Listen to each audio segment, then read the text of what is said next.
Pewdiepie, kill this shit. Yeah. If you are watching this, please do comment, like, subscribe, join the notification gang, hit the notification bell, get notifications every and any time I post. Thank you, I appreciate it, and I'm out. Hey, what is up YouTube? It is showtime. Back with another video, and in today's video, I'll be showing you guys how to set the best big body screens in NBA 2K21. Now, I'm just wanted to let you guys know I'm seeing a lot of comments up from BIGMAN actually asking how can I get better rebounds, how can I get better screens, and just a lot of questions. So I thought, hey, what I'll do is I'm going to be on a little posting spree of tips for all my big men today. For the next few days, you guys will see a lot of content for big men, so stay tuned for all my guys who want to become big men, who are already big men, or just want tips to become better at the game. Stay tuned. Now, I've already made a video on this. I've already done this in the past, but I wanted to do an updated version. For those who have not seen that video, those videos did very well. What I'll actually do is I'll leave a link in the description to a lot of my center tip videos for my old ones, but I'll also be posting new and updated ones because there are new updated tips and also new pieces of advice I can give to my centers. So to all my centers out there, stay tuned. I have a lot of content for you guys. Before we do get started, I just want to ask that each and every one of you guys please will leave a like, comment, subscribe, and all that good stuff. I will get straight into today's video on how you guys can start setting better big body screens in NBA 2K21. So my first piece of advice to you guys is one thing before we do get into that. I noticed that a lot of the center tip videos that you guys are probably watching are just telling you how to do stuff and not really showing you how. So this will be a very in detail one, but my first major piece of advice for you guys on setting screens is understanding your angles when you're setting screens.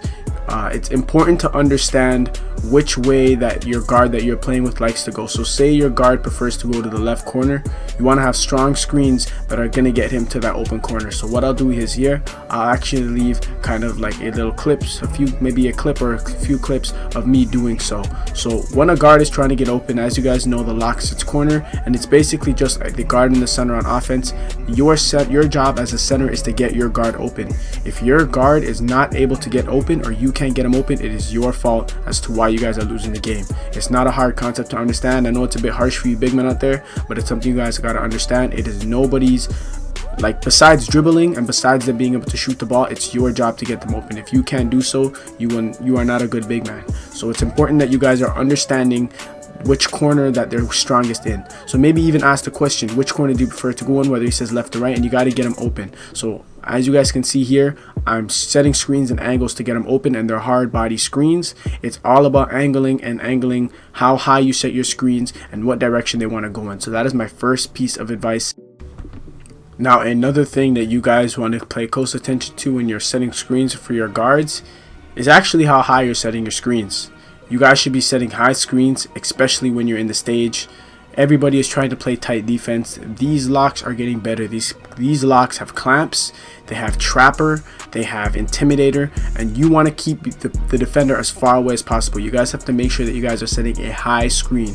I will be leaving clips of exactly what I mean by a high screen. My screens are very high and up close. It's directly in front of the ball handler, meaning that the person defending the ball handler will not be able to get to him, because if you're setting a screen right in front of the ball handler, they will be open every time. So it's about setting very high screens. And when I mean high, like you got to be right in front of the guard and stop the guy. If you notice that the guy's playing low, set a lower screen. It's about adjusting to how the defender's playing, but it's more about getting your guard open. So do whatever it takes to get your guard open.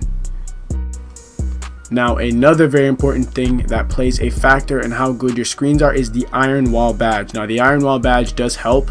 Now, the thing about this badge is it is a park badge. I do not know if it works in the stage. I don't know how it works, but it is a park badge, and I have a screenshot up here of what it looks like. It's the iron wall badge. It will help enhance your screens. I do believe that you get this badge at a certain rep. I believe it's all-star, something like that. At a certain rep, you guys get this badge automatically, and it will majorly increase your screens. It will start to give you screen animations that will completely throw people away. Like you can get a screen animation where someone shuts down or completely breaks down. Iron Wall is a great badge to have. Once again, don't quote me on this. I don't know if it really does work in the stage, but I know for sure it works in the park because I've seen it activate in the park. And yes, definitely try and get the Iron Wall badge if you can. Most of you guys already have it, and that will help you guys set better screens. Now, another important badge that you guys have to have when trying to set screens is, as you guys can see on screen here, I am setting this guy some big bodies and I'm using Brick Wall on bronze. I am telling you guys, you do not need Brick Wall Hall of Fame. It is a waste of a badge. Save yourself badge points, save yourself the badge upgrades. Do not waste it on Hall of Fame.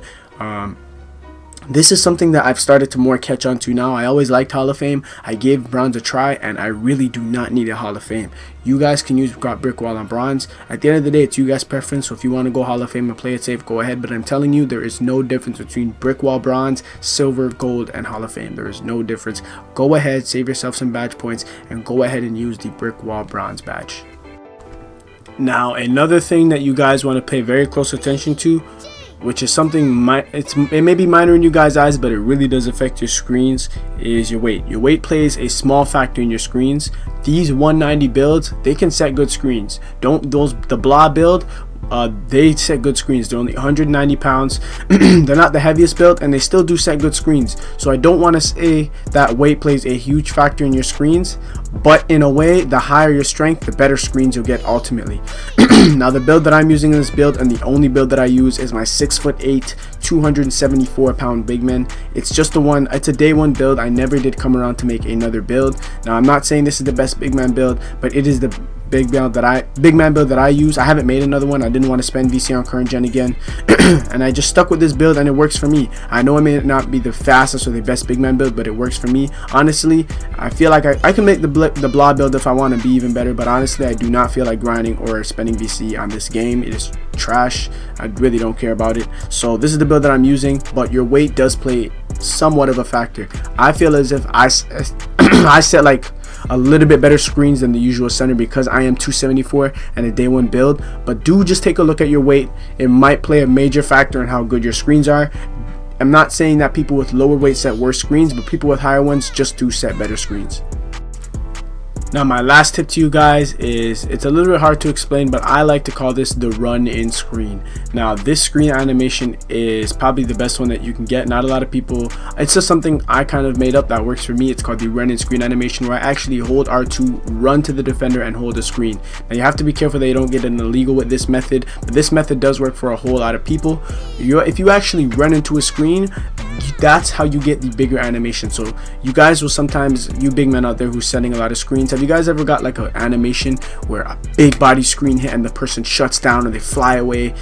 If you want to get those animations more often, the method that I like to use is called the run in screen animation, where you literally run into a screen and they hit the compact from the actual run in of the screen causes a big body screen. Now, the reason why I don't really like to do this too often is because I tend to get illegal screens sometimes. But if you are looking to get those big screens and you guys want a little highlight play for your little mixtape or whatever it is, I would definitely use the run in. It's literally where you hold R2, run into the defender, and you guys kind of get like a collision between the screen and the defender. It works really well sometimes. You may find yourself getting a little bit of illegal screens, so do be careful when using this method.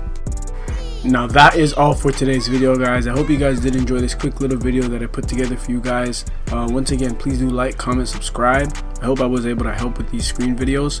Just a little update on what I'm doing with the channel. I have a lot more tips, tricks coming up. I have some content. I feel like I don't post enough of me just playing the game, having fun. I feel like it's a good way to relate and bond with your subs by actually just posting content of you playing the game, having fun. So I'll be posting a lot more new content ideas. I hope all of you guys are taking the safety protocol, staying safe during these times. You guys will get through whatever you guys are going through in life. I hope everyone's safe. Please do like, comment, subscribe, and all that good stuff once again, and I'm out.